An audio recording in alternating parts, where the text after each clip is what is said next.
It's time for Ask Homesteady, the video we do every week where we answer your questions about homesteading and our videos previous, and this is a crummy bleh. Oh, hidden coffee for the win. My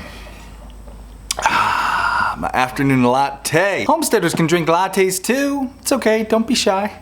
You can drink your latte. It's time for Ask Homesteady, the show where we answer your questions about homesteading. We have some awesome questions to answer in today's Ask Homesteady, like, why don't we buy sheep? You know, like, why don't we have sheep on this homestead? What would we do if Ladybug has a bull calf? Would we breed him, sell him, eat him? And would we ever consider farm swapping? Letting somebody else come try out the farm, maybe while we went on vacation or something. We're gonna answer those questions and a whole lot more in today's episode of Ask Homesteady. If you want to get a question answered in our weekly Ask Homesteady video, it's very easy. Just leave your questions in this video, in the videos of the week's comments section, and put the hashtag Ask Homesteady, all one word. And you regular viewers, if you see people asking questions and they haven't used Ask Homesteady hashtag, please add it to the comments below. It helps me find it. A lot of you have done that and it's been a huge help. When I go to sit down, there's like 50 or 60 questions, and if you don't use hashtag Ask Homesteady, there's like a 95% chance your question will not be found or answered on our weekly Q&A show. Before I dive into the Q&A, I want to tell you of an idea that we have here at Homesteady, inspired by one of the questions below. Somebody asked in the questions, and I'll find their name later and I'll pop it on screen, what is going on with the podcast? Homesteady started off as a podcast, and since we moved, we have not done a single podcast episode. So what's the deal with the podcast? Podcasting is a time-intensive labor of love. And we have found in the last year, YouTube has been much more successful as far as growing Homesteady goes compared with our podcast. However, I love making the podcast. It's my favorite work of art to produce. So I am not done podcasting. The Homesteady podcast is not going away. What we are now doing is adapting to a seasonal production schedule.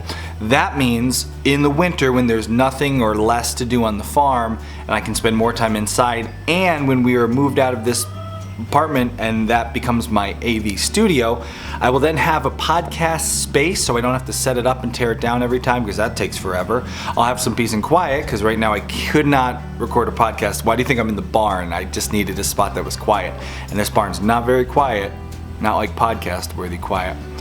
And finally, I will just have time to dedicate to the podcast and less to do on video, because in wintertime we don't do quite as much on the homestead. So we're going to produce the podcast in the wintertime and then release it over the following year. So the Homesteady podcast will return probably in the fall sometime. Stay tuned for that. And if you haven't listened to our podcast, there's a link below. We have like 50 episodes of the podcast, and it's a little different. It's a long form. Our episodes are about an hour. If you're driving down the road, commuting into work, and you want to learn about homesteading or hear a lot of stories, podcast is a great way to get your daily dose of homesteady. If you got a commute or something, you can learn a lot while driving into work every day. I hated commuting, and podcasts saved my commute. Until then, that Homesteady podcast, the way you know it and love it, if you do know it and love it, is not going to be being produced, not until like fall, winter. However, I was thinking about making these Q&As a kind of Homesteady second podcast. I don't know what I would call it yet. Maybe like This Week on the Homestead, or Homestead Questions Answered, or something like that. Producing a second podcast where I do this, but I produce it also as a podcast. For those of you who drive and don't care to watch me in front of the camera for the hour, you could listen to this on your drive. And we might put like a 15-minute part at the beginning of each episode where we just talk about what happened that week on the homestead. For people who don't ingest a lot of YouTube, they could stay up to date on what's happening here on the homestead, and then hear all the questions answered, which it's always nice to hear the Q&As. Sometimes it's more fun to listen to them while you're driving than sit there and watch me talk for an hour. However, don't let me discourage you from sitting and watching me talk for an hour, which is what I'm about about to do because we have like 50 questions and there's no way this will be shorter than an hour. Stay with us, we have some really good questions, including, is it cannibalism if you feed your chickens chopped up eggs? I think that chicken heard me. She's like laying an egg right now. She's like, no you don't. Our first question of the day is from Zachary. He has a big old comment. He's pipelining right now to be able to homestead. That's a reference from one of our podcasts. If you want to know what he means by pipelining to a homestead, go listen to our podcast. He says, maybe you could do a video about my question or just help me out. Say, I like this. Zachary is like, hey, say I wanted to add the income of a sheep or a goat. Say I had, I don't know, 7 acres, 5, however, for them to graze, and I wanted around 30.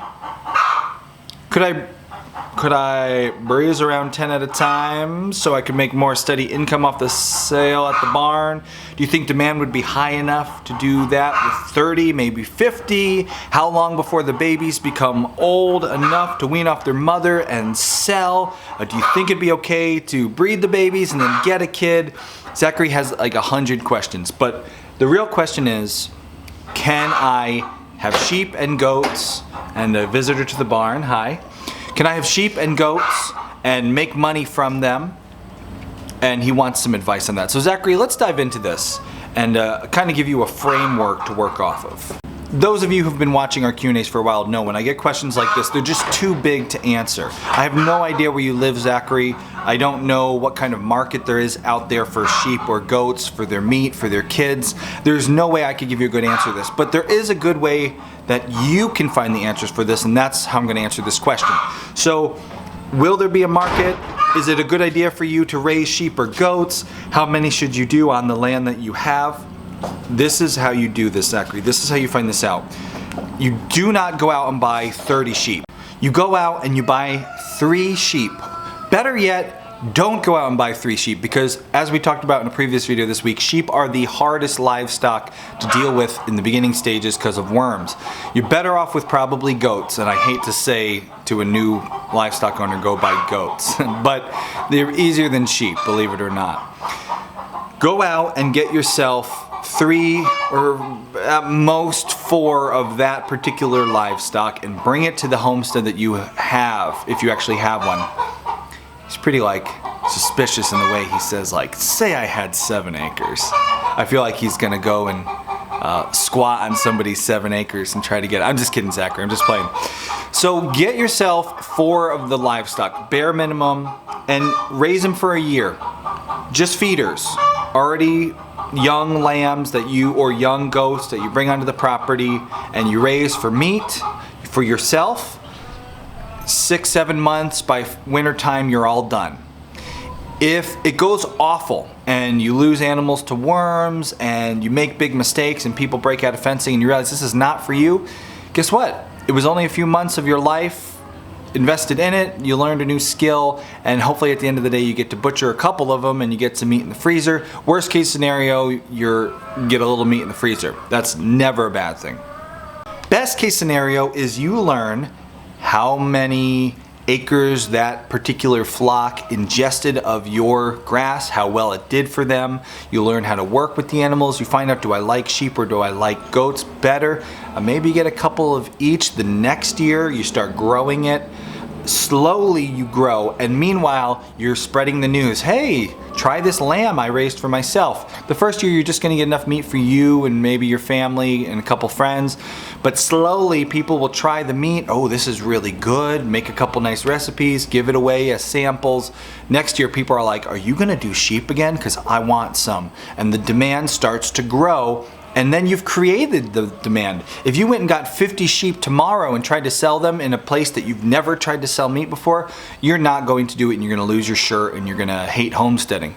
But if you just get 3 or 4 and you try to sell 1, you might be able to sell 1. The next year that 1 will turn into 2, and the next year it'll be 4, and before you know it you'll be selling like a dozen sheep every year and making a couple $1,000s off your land. You'll be living high on the sheep, obviously, not on the hog, unless you got hogs, which I would suggest before I would sheep or goats. So better yet, go get some feeder pigs. Anyway, Zachary, I hope that helps. The point is, start small.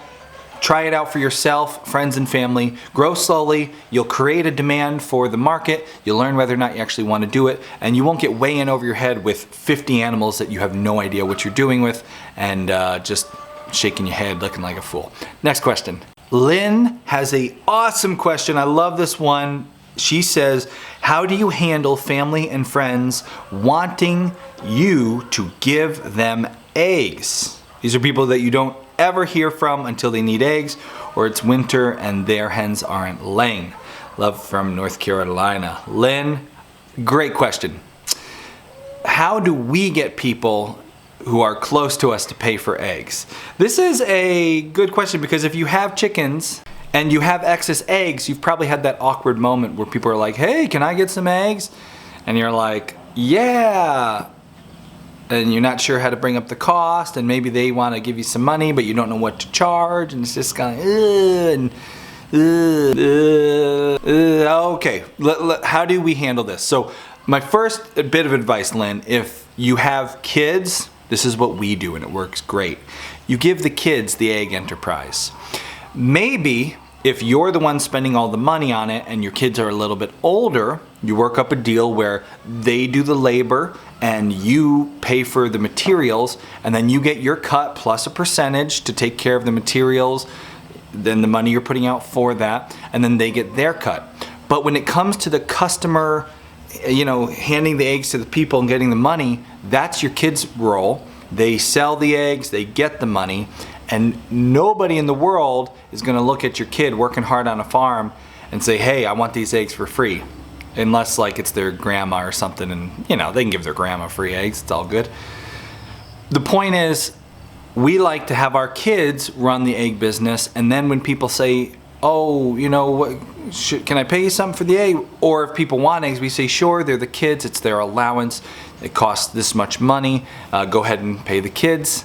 And it's really easy. Nobody has a problem paying the kids. And if you want to cover your own costs, work it out with your kids. Now, Lynn, I don't know if you have kids, so let's assume you don't and you're just dealing with moochers. Well, if they are actually moochers, because it's not wrong to give away eggs to people who are good friends, who help you out in a jam. Back home at Squash Hollow Farm, we had some really good friends who were always there when we needed them and were just very reliable, good people. And, a lot of times we just give them eggs because it's nice to show your gratitude to your friends. But if you got people who just come out of the woodwork for free eggs, how do you deal with the free egg moochers? How do you tell them, okay, this is the cost? A great way to do it that kind of takes a little bit of the awkwardness out of the situation is the honor system fridge. So you set up a fridge. This is also something that we have here on our property. You set up a fridge. You put your eggs in the fridge and you put your little money box in the fridge. You put a sign on the fridge door that said eggs $3 a dozen or $5 a dozen or whatever you're charging. And when people say, oh, hey, I need eggs, can I get some eggs from you? All you have to say, this is your line, it's real simple. Oh, sure. The fridge is in this building. The cost is written on the door. Help yourself to as many as you like. And if you buy this many, we'll give you a discount. You seem generous that way by offering a discount, and you just tell them about the rules. Company policy. Take note next time you go shopping somewhere. You go to like Best Buy and you ask them, hey, can I see this thing? Oh, can I get this thing for cheaper? No, sorry, company policy. Just have a company policy for your farm.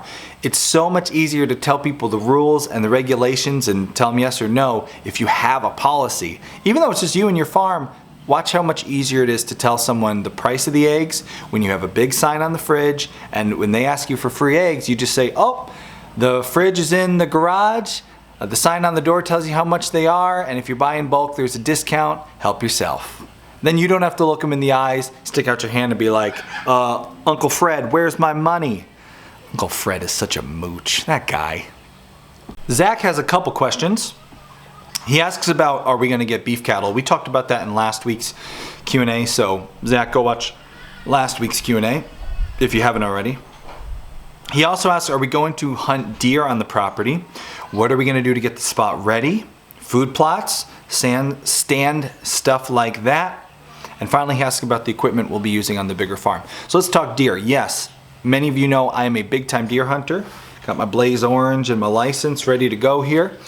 I will definitely be doing some deer hunting, and the good news is I just found out I have both a buck tag and I got a doe tag this year for Pennsylvania.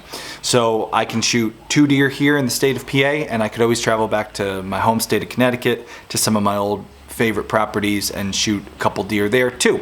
I make it a goal to shoot 4 deer every year. That's a whole lot of meat in the freezer for my family, and you cannot get better grass-fed, worm-free, organic, free-range quality meat than an animal that lives outside. You don't have to fence for, you don't have to check the worm load, you don't have to buy feed for or hay for. I love hunting. Is a great way to put meat in your freezer. And if you're a homesteader and you're not a vegan, homesteading vegan, that would be interesting. You should definitely look into hunting because it's a great way to feed your family. What are we going to do here to prepare for the season? Well, next week you're going to see I've started a project to help me learn about where the deer are, and there's a video coming next week about that. Also, there's a big construction project going on in one of the fields on the property here, and it's been totally disturbed, which means all the soil's been turned up. There's not much soil left. It's mostly gravel right now. But it's bare, which means I could go and plant a food plot there. I'm going to be planting a cover crop this fall. You'll see more on that later. I already have a few stands hung here. I've been hunting this property for years, but I do want to put up a couple new stands, especially because I want to start getting my kids out with me more. I was fortunate enough 2 years ago here, I was out in the woods with my daughter, who was at the time 4, and I shot a nice buck with my bow and arrow with my daughter in the blind. It was something she'll never forget. Hopefully. She was 4, but I don't think she'll forget. I got to put those stands up. You'll see videos of that coming up. And yeah, food plots, putting some stands up. I have a climber tree stand so I can try out new places. And my brother-in-law owns 50 acres just a road over from me, and he lets me hunt there too. So combined I have 150 acres, and you will see a lot of hunting as we continue doing daily videos into the fall, because it's one of my biggest ways to put food on the table for my family come fall time. A lot of deer, a lot of venison, and you'll also see some pheasants, some wild birds. So stay tuned for that. If you don't know about hunting, you're going to learn a lot this upcoming fall. Next question. Virginia asks, how far away are your in-laws moving? Will they take the big machines with them? Zach asked about the big machines, and now Virginia wants to know, are they going with them or do they stay here? Will they have a farm where they move? This whole property, the 100-acre family farm, the family lives all around. It's like a big hill, and the family lives all around the outskirts of it. And my in-laws are just moving to another part of the family farm. No line of sight. We won't see them where they're moving, but they're on the family hill still. The big equipment like the tractor, so Zach, we do have a big tractor that we're going to use to work the fields here. You haven't seen much of it yet, but I will do a video next time I go and mow, so you can see me mowing the field in the big tractor and how that works. The tractor stays, so do the gators. We are the workers on this property now. We are the 100 acres of family farm. Some of that is run by Kay's aunts, and they still have their thing going on that one side. But the other side of the farm, we are now the groundskeepers of it. And so we needed to move here and take care of this place. It was part of the agreement that the big machines would be here for us to use. So we will keep the big tractor here and the gators, because without them, this property would become it would just become a forest again eventually. We wouldn't be able to maintain it, and I ain't buying that tractor on a YouTube salary, so yeah, they all are going to stay here, and you'll be seeing more in the upcoming months, especially as we do food plots and things, deer and land management. Hopefully we get to use the tractor on some fun planting projects. The next question from Manuel is, what breeds of chickens do you have? Manuel, good question. We have, let's see here, the chickens that we brought from our farm in Connecticut are mostly Rhode Island Reds. Those are kind of my go-to brown egg-laying chicken. We also have lots of Araucana chickens that my son had, the blue eggs. We have a few Marin chickens, which lay the dark chocolate colored eggs. We even had a couple of chickens that were laying white eggs. They might have been leghorns. And then we moved on to the property. My son got some Sussex chickens, and my mother-in-law has a bunch of other chickens, which I don't actually know their breeds off the top of my head, and I can't really picture them. There's so many chickens running around this place. It's just like, there's more chickens. But those are the breeds we always go to. So Rhode Island Reds, the Aracanas. I've liked in the past, we've had Buffs and New Hampshires. I always liked those. And of course, with the meat birds, we like the Cornish cross if we're going for meat birds. There you go, Manuel. Backwoods Baby wants to know if we have a farm pond on this property. Right now there is no pond on the property. My brother-in-law's 50 acres has a nice little pond. If the kids want to go catch bluegill, we can run over to his place. I would like to build some swales and kind of bring them into a corner and run some livestock to muck it up and see if we could create something. But right now, no, there's nothing. Just a stream when it rains really hard, which it rains really hard a lot in Pennsylvania. Tyru wants us to introduce him to the dogs and cats, and wants to know the German Shepherd's name. We've introduced you to our labs. The German Shepherd we don't really talk about. He's the farm security, so we keep him on the DL. He's a big, scary German Shepherd. Just part of our security protocol here at the farm. As far as the cats go, there are a lot of cats. This is a farm that has cats all over the place. We brought Boots from back home, and we also brought a cat that we refer to as Sucky Cat.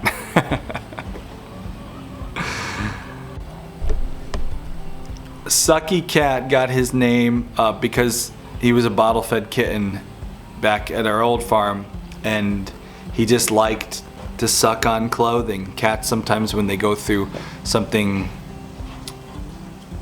stressful, they'll suck on clothing and things as a nurturing to kind of self-soothe, and he would suck on everything, so we just got the nickname Sucky Cat. But he also goes by the name Jack and Jose. There's a theme there if you can pick it out. Speaking of dogs, Tyru also noticed that Bones still has his, as he puts it, boys. Are you going to breed him and Poppy? If so, make sure you keep her safe for the first 2 years. Don't let her get knocked up early. So yes, Bones still has his testicles. He is an intact male, and on purpose. For one, even if we're not planning on breeding a dog, we do not go cutting them, tying them up early on when a lot of vets want you to. This is not across the board for all dogs. I'm not giving you advice on all dogs. I'm giving you advice here on hunting Labradors, because this is what I know. I have a very athletic hunting Labrador Retriever. I require that because I go out into the field and I run that dog. Me and him literally will run through the brush together trying to flush birds. In a safe way. I don't run around like a crazy man with a gun in my hand, but we move quickly and we go long, and he works hard through that brush. He needs to be strong and athletic. And if you have a dog, a male, who's going to be a strong athletic dog, you need the hormones that the testicles produce, keeping him intact. Part of growing into that strong, powerful male comes from the hormone production. The minute you cut those dogs, you're messing up their growth and how everything comes together. We do not believe here in, even if you're not planning on breeding, we do not cut the males. My breeder suggested, if I remember correctly, it was let them get to at least 2 years old before you go messing with that. Now my dog is from a great line. Bones is a great male, and if I went and got his hips checked and got his whole body checked by the vet and made sure he was good quality breeding material, I could breed him and I would be happy to do so. However, we wouldn't be doing like backyard breeding ourselves.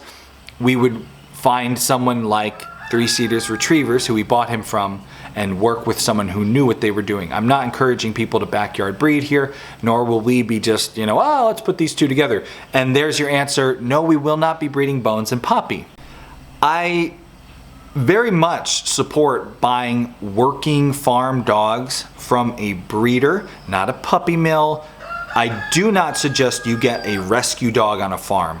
If you want to get a rescue dog and you don't have any farm animals, that's wonderful. Don't get a rescue dog for a farm. you need a dog you can train like Poppy from day one. And we suggest buying those from what's called a boutique breeder. So a small, focused breeder who does a great job with their animals. You will never find a better breeder, in my opinion, than Three Cedars Retriever. You will find as good breeders, because Three Cedars Retrievers does as good as you can for your dogs. There are other breeders out there doing as good as they do, but they just do everything they can to make good quality dogs, and I would trust them. Any dog they had to sell me and wanted to sell me, I trust them, especially because when I first tried to buy a dog from them, they said, hold up, you need to fill out an application. They wouldn't just sell me a dog. It didn't matter how much money I offered. I needed to get approved to get one of their dogs. So check out 3cedersretrievers.com if you're interested in getting an amazing animal. They're sold out for this year, but you could get on the list for next year and tell them you heard about them on Homesteady. Anyways, it's just Jack's a buddy of mine, and I like him to know if I send him some business. We will not be breeding Bones and Poppy. We're not going to be backyard breeders. If I ever were to get into breeding, I'd have to learn so much more about it, and I'm not sure I want to do that. But the real reason we're not breeding Bones and Poppy is because they're very close in lines. Bones and Poppy have the same... Bones' mother is Poppy's grandmother, or maybe it's father. I forget off the top of my head. Anyway, they're like cousins, so unless I really knew what I was doing with line breeding, it would be dangerous to breed the two of them, because you might wind up getting a bad breeding. They're way too close in bloodlines. Even though Poppy's a black lab and Bones is a yellow, they share very close ancestry, which unfortunately I just can't remember off the top of my head which is which. They will be separate. We will also keep Poppy. We will not have her fixed at a young age. So we will just have to make sure that they have separate, they're crate trained, they'll be in separate pens, and I can run them together when I'm paying attention to her cycle and what's going on, and making sure we don't have any field breedings. And eventually it might make us decide to have one of them fixed, but not before they've matured into adulthood. Matthew had a few questions, including, do we have areas to hunt wildlife and deer? Already talked about that. Do we have ponds? Already talked about that. But he also asked, are we going to be having a garden? On the property at the house we will be moving into are some beautiful raised beds. Right now, my mother-in-law is growing tomatoes. There's garlic, or there was garlic, we've harvested it, and herbs and peppers. We like raised beds because we are lazy gardeners and we're not that into it. So a couple raised beds near the kitchen that we walk past every day, we can just check on our way in and out, is the way for us. And we will have that when we move in, which is probably going to be, so next spring we will have a garden, and until then we will not have a garden. Because I like livestock way more than plants, it's low priority on the level of things to do here, and we just won't have time to get to it this year. Rita wanted to know, Rita says, I wish I had an Uncle Bourbon. Debbie asked, is Uncle Bourbon your brother? So for those of you who watched our stanchion build, the stanchion is right over there in the barn. I had my great friend Uncle Bourbon up to the homestead. We call him Uncle Bourbon here on the channel. Little bit of history. What's the deal with Uncle Bourbon? So, Uncle Bourbon is not actually my brother. I don't have a brother. I have one sister. Uncle Bourbon, I met, I was in some of his classes. He was a teacher, and I took a couple classes on manufacturing and like more tactile shop classes. And he was one of the best teachers I ever had in school.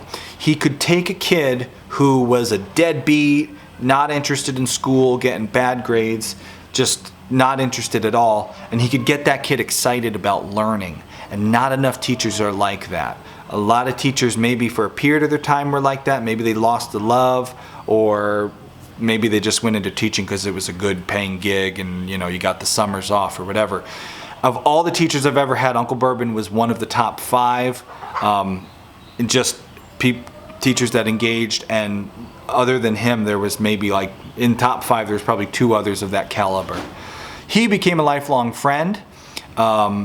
We have been friends since, at this point it's been more than 10 years, because he was at my wedding, which is 10 years this year. So Uncle Bourbon and me have been friends for, forever. He's become a family member.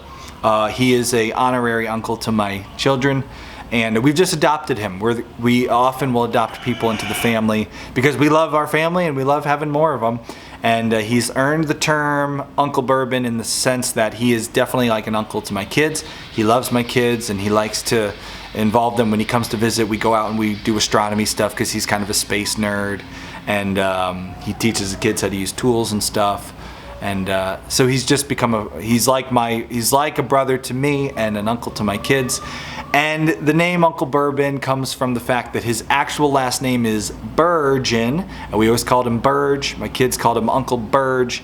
And one night he brought over a bottle of bourbon to share. And one of the kids said, "Hey, we're gonna call you Uncle Bourbon now instead of Uncle Burge." And it stuck, Uncle Bourbon. It's pretty good. I mean, there could be much worse nicknames. Uncle Bourbon's not a bad nickname. We have had a lot of questions about flea control. It must be at that time of the year where people are having flea problems. We use a flea and tick collar on Bones. The puppy's a little too small for it right now because if you're petting her and the kids are petting her, that chemical does get on their coat and then it gets in your hands and you don't want that. So we use a tick collar on the older dog. The puppy we will be using an internal, I believe it's Seresto. I don't remember off the top of my head, that might be totally wrong. But anyway, we give her a pill. And as far as the other animals go, this week we're talking a lot about worms and parasites. We don't do anything specifically for fleas for the livestock. We've never had a problem where we had to address it because it was such a problem. But the dogs get the flea and tick collars. So hope that answers the tick questions. The flea questions. There has been a circus of flea questions. Eric wants to know what are the winning numbers for next week's lotto. Eric asked that about a week ago, so I could tell you what next week's winning numbers were. I just had to, that was stupid. Thanks for watching, Eric. Hardiness Approach channel on YouTube gets their weekly question in on our Q&A. We love Hardiness Approach. Go check them out. They're a homesteading channel. Oh, it is like storming out. Anyway, Hardiness Approach. It appears we ended up with Bantams for a batch we bought at an auction. What do we do with them? Are they worth keeping? Will they provide us with eggs or just be cute? Bantams are one of those strategic chickens that everybody who has a mid-size homestead like Hardiness Approach is growing should have in their flock. Oh man, it is raining so hard. I wonder if you're gonna be able to hear me. Bantams will lay eggs, and proportionately the amount of food that they eat, the eggs that they lay, you can use them, you can eat them, they're delicious. Keep them for the eggs. They're cute to, give to people. Hey, have some eggs. And if you get one of those moochers who wants free eggs, give them a dozen Banny eggs. Tell them to have fun. But Bantams also have another purpose. The reason we always have a couple Bantams in our flock is because Bantams are incredibly, what's the word? Broody. Broody is the word. Look at this. I gotta show you this weather. Hold on. We have been trying to produce a fly spray video for like 3 weeks now.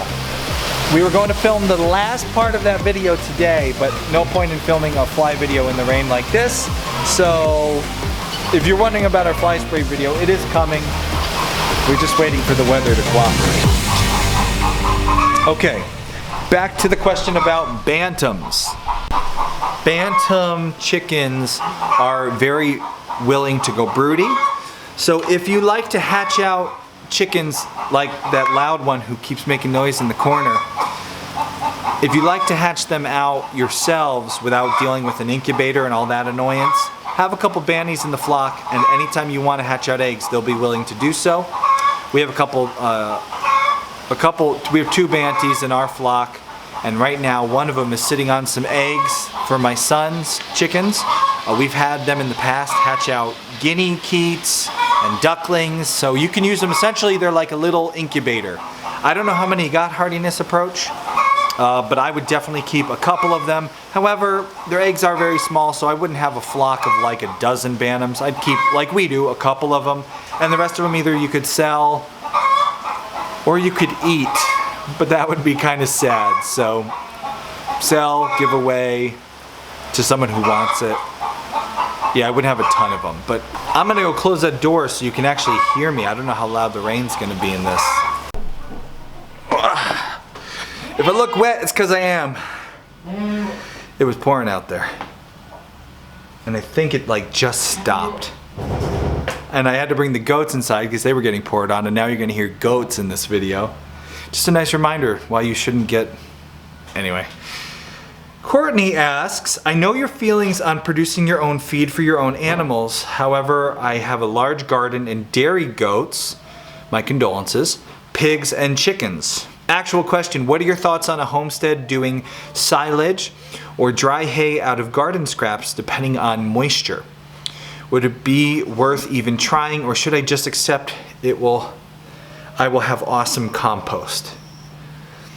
Courtney, as you know, Courtney, I talk about this a lot with these questions about raising your own feed. For small homesteads, I don't think it's worth raising your own feed. Depending on the amount of land you have and garden, it sounds like you have a lot of garden scraps. Feed them to the animals. Don't go through the work of drying them and worrying about drying it, because you have to lay it all out into the sun. You have to flip it a couple times. Just feed it to the animals. And instead of bothering of composting it, let the animals eat it. Their body will compost it and turn it into manure. And then you can save that manure in its own compost pile with shavings. And at that point, it's really good quality, really intense compost for growing more garden. I do not think it's worth spending time trying to do your own hay on a homestead level. Without having big equipment, I don't think it's worth. I rarely think it's worth doing your own feed for your animals. The only people I think are in a good position for that are if you are grass feeding a large herd and you have the equipment to actually do hay.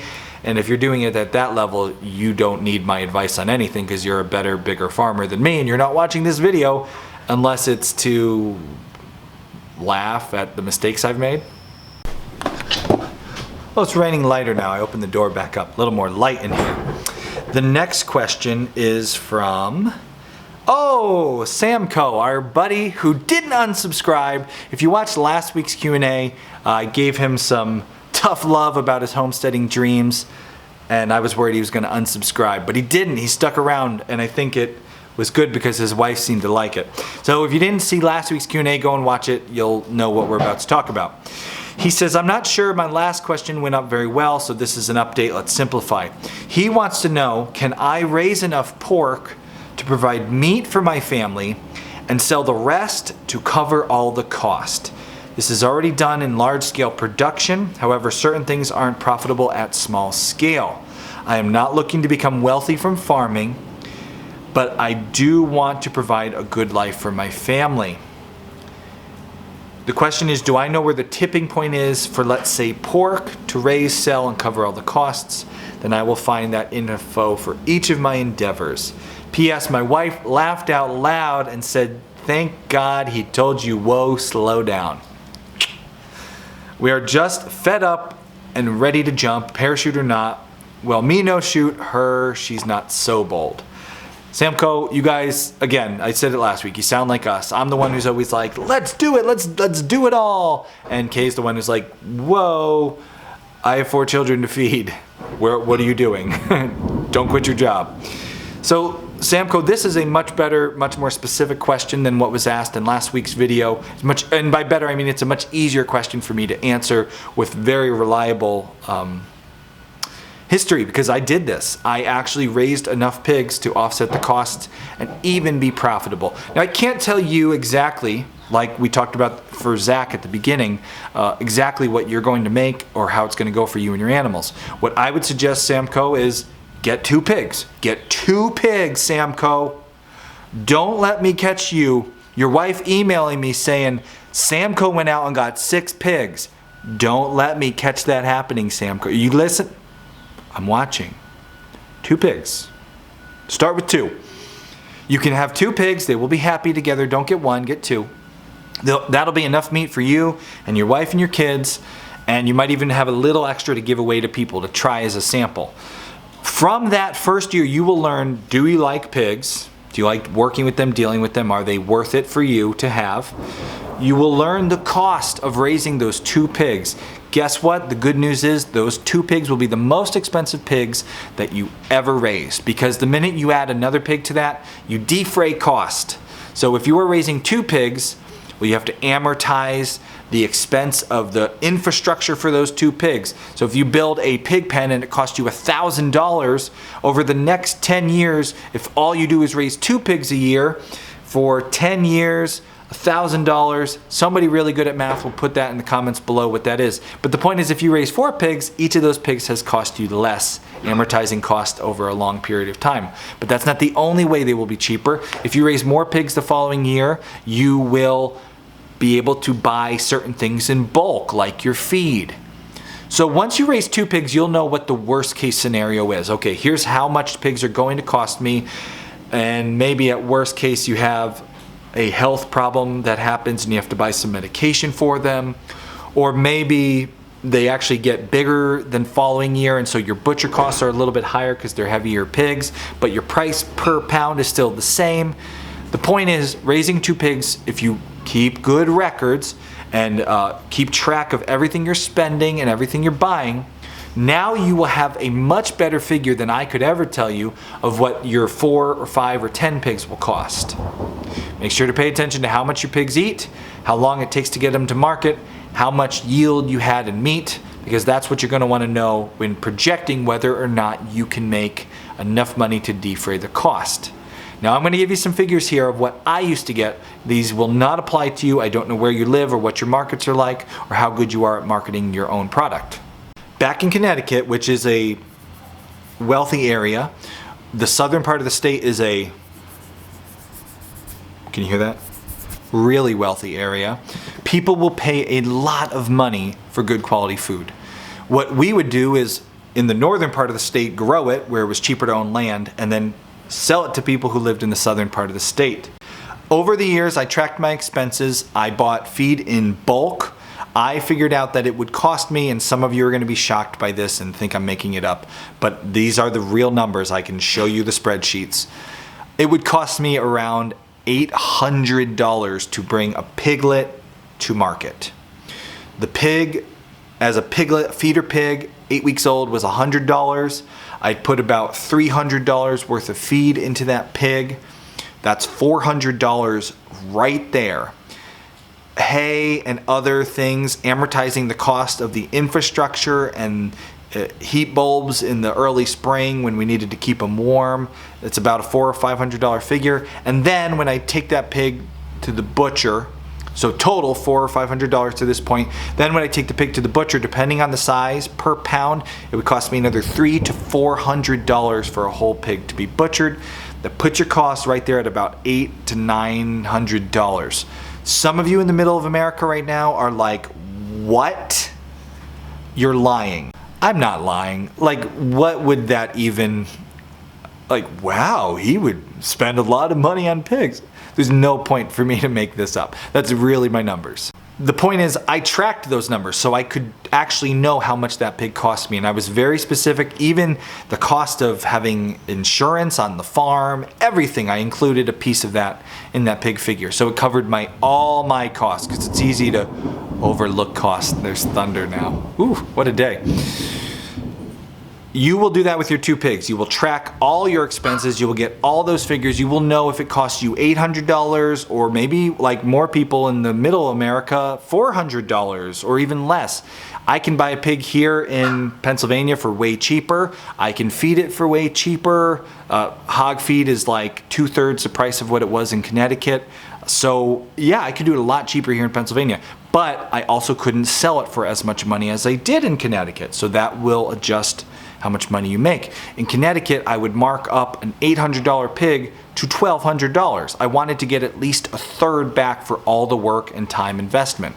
Even still, it didn't feel like I was getting paid much for my time. But the question you asked, Samko, in this long roundabout way that I'm answering, yes, you totally can raise pigs and defray the cost by selling them. I found I had to raise about 7 or 8 pigs before I actually paid for my own, all the expenses, everything, and now was actually profiting money, like making extra money. So for me, to raise a pig for my own family would cost about $800. I'd like to do 2 or 3, so that was like $1,600 or $2,400. If I was going to profit on every pig $400, $500, $600, depending on how much I sold per pound, you can do the math. It would usually take about 4 pigs, 5 pigs to really be profitable. So my 3 pigs plus 4 more, 5 more, you're looking at like 7 or 8 pigs to cover the cost and have some extra money to invest into the farm. A lot of work, that many pigs. I only did it for a couple years. I got tired of raising that many pigs. That many pigs will go through a ton of feed very quickly, which means you have to deal with a lot of deliveries, and it's a lot of work. Farming is a horrible way to make money. It's a great lifestyle. It is a wonderful place to spend your years as a family. It is a really bad way to make a living, and if you have to make a lot of money, I never suggest you try farming to make a bunch of money. I do suggest you farm to feed your family, feed a little bit of your community, and enjoy your life. Build a farm that you'll enjoy. Don't focus on it to pay your bills, because you get really, it's romanticized.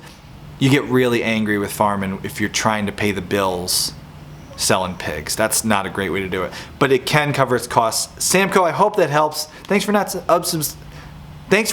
unsubscribing, and I'm sure we'll see another question as you guys continue down your path to future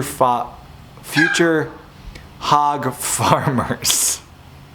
Jaws asks, #AskHomesteady, what people ever consider farm swapping for a few weeks internationally?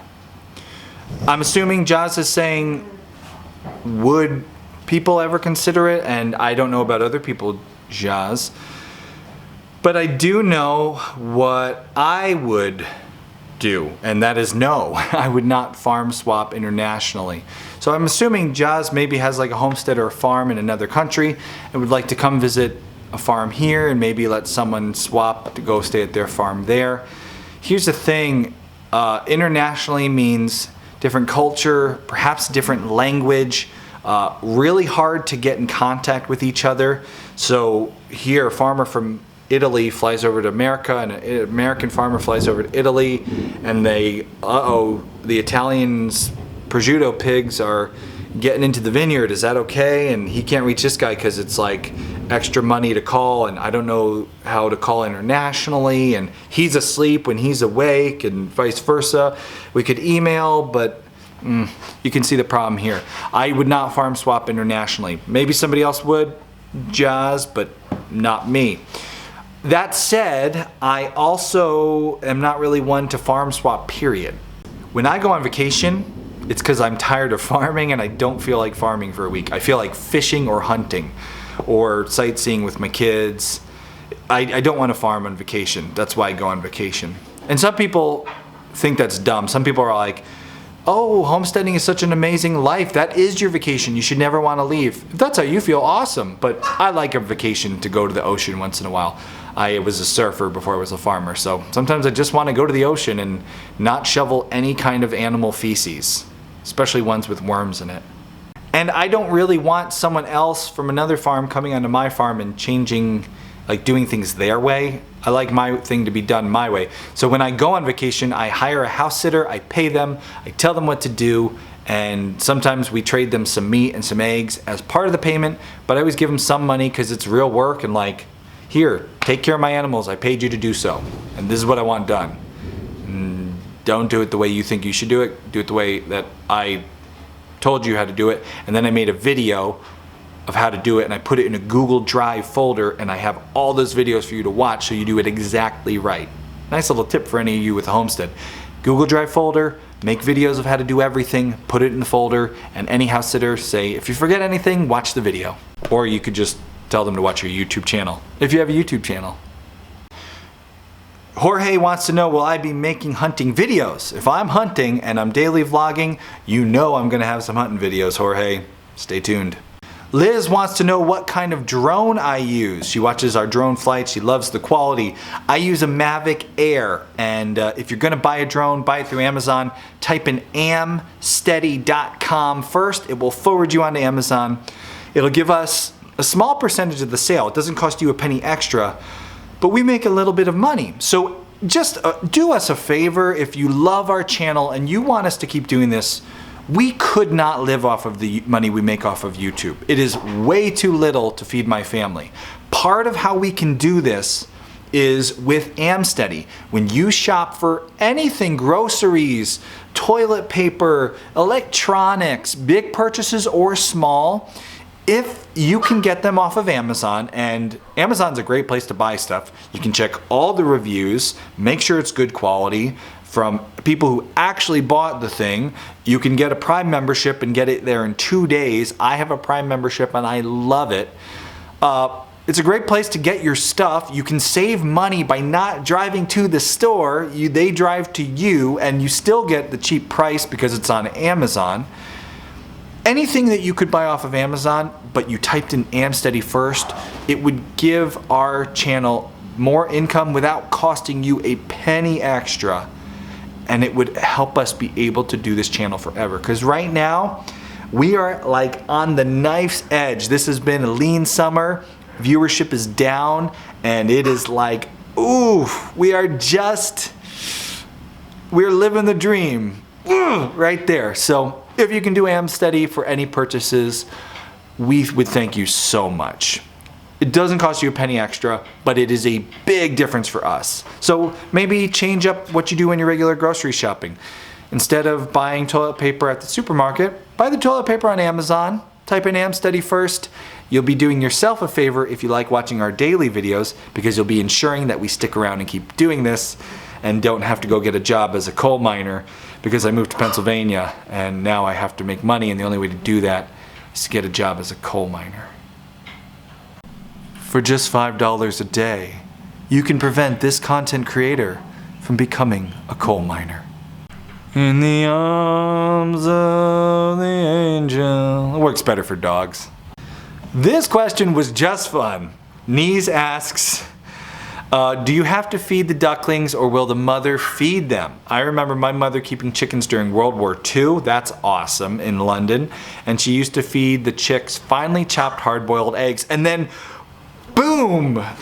Out came the other comments. Tyru was like, yikes, that's cannibalism. And Tyru is a super fan. Tyru comments on all our videos. But I just thought it was so funny because then other people say like, no, I do this. And Tyru's like, it's definitely cannibalism. And Ellie is like, no, it's not cannibalism. And Tyru's like, how is feeding chicken to a chicken not cannibalism? So very funny. So I just want to set the record straight. First, no, you don't have to feed ducklings that are a day old. Ducklings and chicks, one of the reasons they can ship them in the post office is because a chick or a duck is nourished as it's hatching from the yolk. And then it hatches and it will eat its way. It'll eat some of that yolk and it'll peck through. You'll actually see ducklings like chewing on stuff around them. So they feed their way out and then they have everything they need. They can ship them for 3 days and no food is necessary. Now after that part, no. A mother duck does not feed the ducklings. It's not like a baby bird where she would eat food and then do the gross thing that baby birds get from their wild bird parents. A duck that you raise on your farm, you're going to have to give feed to, and ducklings will need a nice, good quality, high protein feed. You'll want to make sure they're getting the other supplements ducklings need so they can walk right and they don't get leg problems. So you will need to feed your ducklings, but the brand new ducklings don't need to be worried about for a day or so. They do need water right away though. So get your ducklings water, let them eat their way out of the egg. Now, is it cannibalism to feed a chicken scrambled eggs? Well, no, it's not cannibalism. So Tyru is, I mean, he's not wrong. Like, the definition of cannibalism is the practice of eating the flesh of one's own species. So if you took chicken and you chopped it up finely and you fed it to chickens, then technically by the definition, yeah, that is cannibalism. But eggs, oftentimes homesteaders don't have a rooster, they don't have fertilized eggs, and even if they do have fertilized eggs, if you don't let the chicken sit on the eggs, then that egg hasn't yet gone through the process of starting to become a chick. So it is, at the moment of eating scrambled eggs, it is not chicken. It is egg yolk, which is not a fertilized egg that becomes a creature. So technically, although feeding chicken to a chicken would technically be cannibalism, feeding scrambled eggs to a chicken is just feeding a cell which someday could become a chicken to a chicken. So that's not cannibalism. Unless it was a fertilized egg that was like really developed, and then it would be cannibalism. Where does that line come in where it starts to become an actual chicken? I'm just assuming that the scrambled eggs people made were not from developing chicks, because if you could scramble a half chick baby, then we're not worried about the cannibalism going on with your chickens. We're more worried about what kind of person could scramble a half chick baby. That took a dark turn. But it started off dark. It started off a discussion about cannibalism. Brian asks again, what is the new name for the farm? Upstate Acres? Still no name, Brian. And he asks, why are ducklings yellow? I'm not sure if Brian's being just funny with that question, or if he's wondering why Muscovy ducklings are yellow. Muscovy ducklings are yellow, Brian. Not sure if Brian is a farmy guy. I mean, he's probably just teasing me, which is not out of the ordinary for Brian. Lady Music, are we going to start a new compost pile? Can we share some of the details on how you do it? Lady Music, our compost piles have always been super lazy compost piles. We just take all the bedding out of the chicken coops every couple of months and put it in a giant pile and let it get rained on and be out in the sun. And then I flip it with a machine once in a while and I give it a year. Excuse me, hiccup. I give it a year and then there it is, it's compost. I don't do anything really fancy with it. And right now I don't have anywhere to put a compost pile that I have figured out yet, so I'm not really worried about it right now. There's a million things I want to do on this homestead right now, but you only have time enough in a day for so many, so I have to keep to a strict schedule. And this year, composting, gardens, yeah, they're less important than livestock. So not this year. Stephanie wants to know, where do you start finding all the information for what's allowed in your state in regards homesteading? She lives in Ontario and she's not sure what she can or can't do. Stephanie, oftentimes if you have in your area schools, colleges, agricultural schools, they will have an extension agent. They call them extension agents. They're people who know a lot about agriculture in your area and they can answer a lot of questions and point you in a good direction. You also can call if you have a town hall. I don't know how it works in Canada. Maybe you have to go ask the Queen. I'm just kidding. Stupid monarchy joke. Go to the town hall or whatever you have that's like a town hall. We have a health department which has a lot of regulations about what you can or can't do with agriculture. Also a zoning department which will tell you what animals you can have, where you can put up buildings and fences. So start at the town hall and also try an extension agent. And when all else fails, just ask another farmer. They will be able to point you in a good direction. And you need a good farmer mentor anyway. So go get yourself a farm mentor and go from there.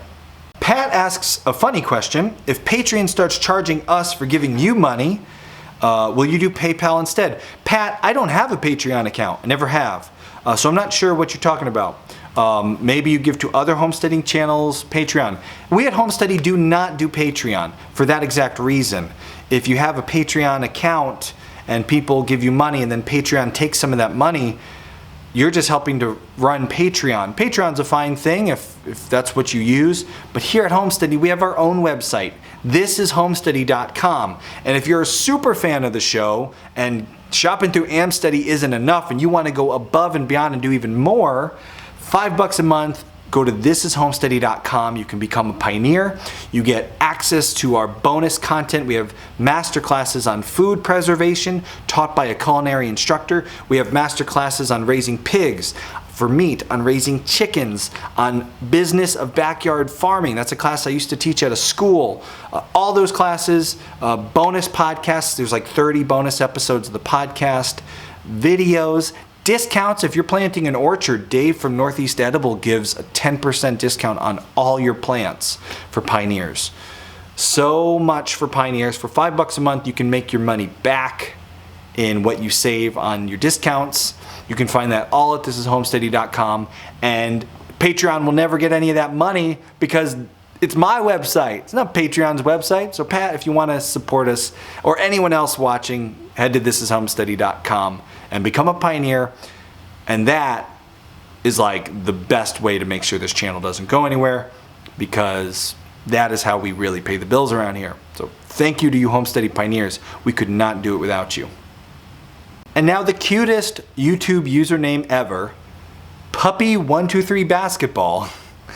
That just puts a wonderful image in my head for the rest of the day. Don't think I need to think about anything else other than puppies playing basketball. Air Bud. Ooh. Why don't you get a small herd of sheep and you can put them in with the cows, and same with the goats? This is a great topic this week because we've been talking about worms and how managing animals on a homestead and dealing with worms can be a huge stress. We have been dealing with worms with our goats and with our puppy. Sheep are the most susceptible to worms animals out there because they will mow your grass to the bottom, unlike a cow or a goat who eats browse up high. Sheep are right down there in the grass mowing it flat, and unlike a cow who poops in an area and then avoids that area and doesn't eat there, a sheep will mow right over its poop, which is right where those worms are, and get in it and kill it dead. Sheep are like if there's a beginner level, homestead level, and animal, and then there's like an intermediate, and then there's like expert level. In my opinion, sheep are on the expert level homesteader animal. If you're gonna start homesteading, don't start with sheep. It is so much more work than like even a cow. I've owned sheep and there's so much more work than the cows are. Cows are great. Cows are a solid intermediate level. Chickens, turkeys at the beginning. Chickens, ducks, turkeys, cow, goats, sheep, and then don't get into them weird things. Don't start with the alpacas. Don't even. And them donkey people. We'll get to you next. Sheep are just a lot of work. And until we have our systems ready with our rotational grazing set up and our waterers and good fencing, you will not see sheep here. Once we do, then sure, we'll get sheep here. But you need to be ready to move those animals because of the worm load on your property. You can kill sheep real quick with worms. They're hard to fence because they have either wool or they have hair, but it's insulating so they don't get zapped by electric fence, so they're more likely to get out. And a sheep that gets out is lost and and it can't handle it. There's a reason why sheep need a good shepherd. Sheep are an expert level homestead animal, and we have experience with them. We've done them in the past, enough to know that until we have all the systems ready here, there won't be sheep. Once the systems are ready, then sure. I love lamb. I'd love to have some feeders each year go through, and then at the end of the year have a nice big rack of lamb to enjoy. And I'd even wind up selling some too as, breeding and selling livestock like that. But you really need to be on your A game, and we are way too focused on the infrastructure and not on keeping dumb animals from killing themselves. I'm not calling all animals dumb. I'm saying sheep are dumb animals. Sheep are dumb animals. Someone's going to argue with me on that, but sheep are dumb animals. Amber says, why would you not have donkeys? Speaking of animals I don't want to have. Last week I made like a funny face when donkeys were mentioned. And mostly that was like an inside joke to my wife because my daughter wants a donkey and my wife seems to want to have a donkey. And I'm like, no more s'mores. Name that reference. We are pretty maxed out right now and I don't want to get more livestock. But if my daughter really wants a donkey and she can prove to me that she'll take care of it, the whole dad line about I'm not going to clean up after your donkey's poop. It applies to donkeys just as well as puppies. Yeah, we'll probably wind up getting a donkey. If my daughter's watching this, we'll get a donkey, honey, but you need to prove to me that you're ready to take care of that donkey. You need to prove to me you will feed it every day and water it and take time with it. There's a lot of expense, so you need to save up your money to cover the costs that will be associated with this donkey. And you can do so by showing me that you're taking good care of your ducks, watering and feeding them every day, collecting the eggs, making sure the egg fridge is stocked, making sure the coop is clean.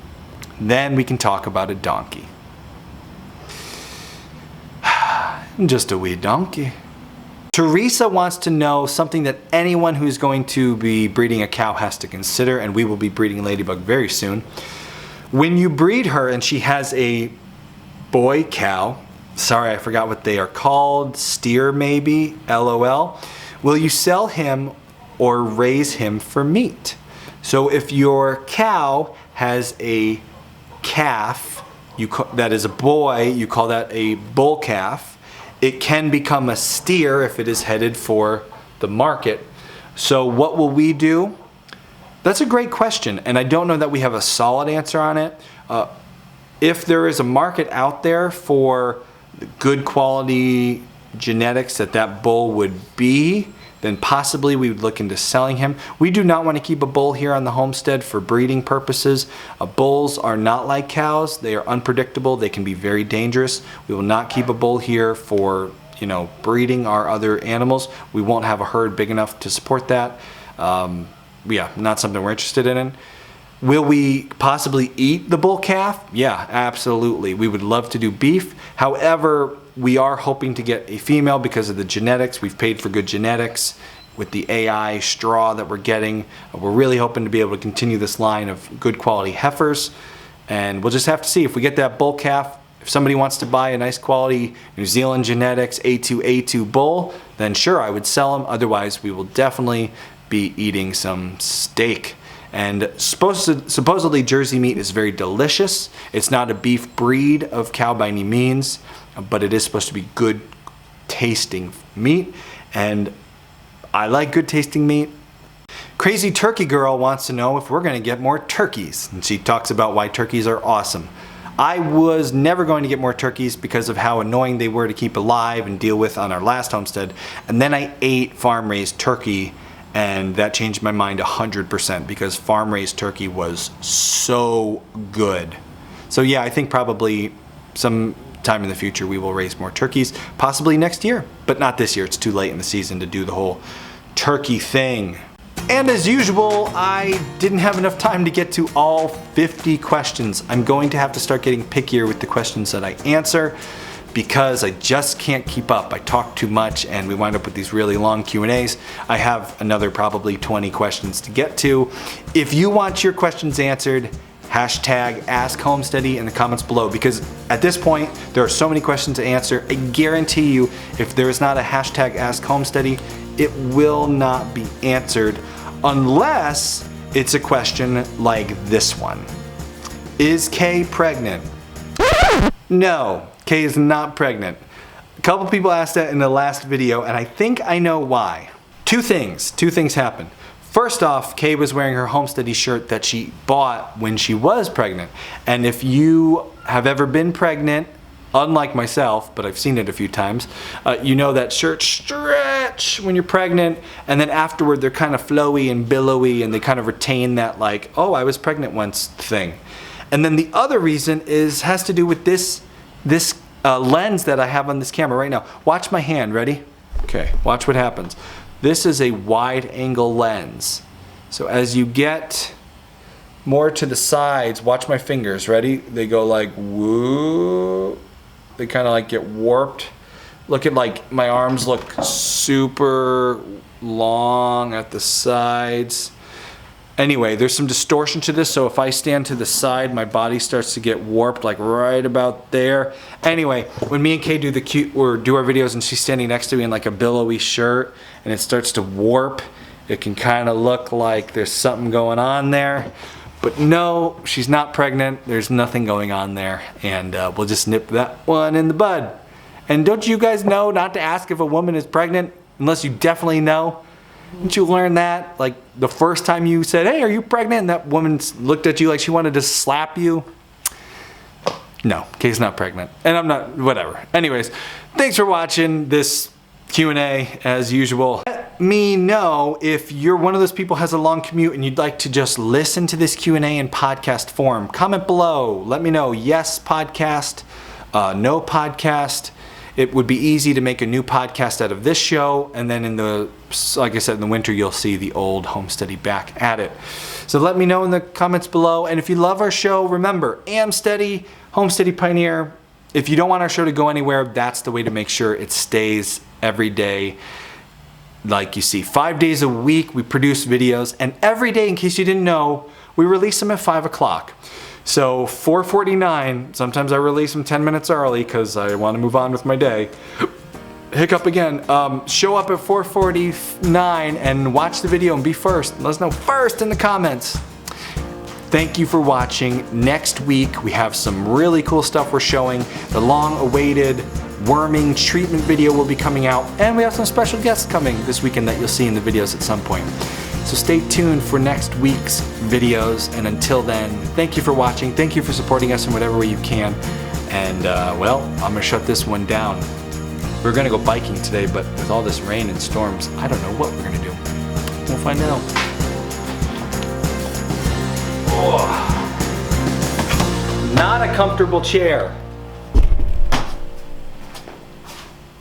Someday I'm gonna have a podcasting studio, and I'm not gonna have to set this up in the barn in an uncomfortable chair. Woe is me. Now Brian's gonna make fun of me for whining. Oh, millennials.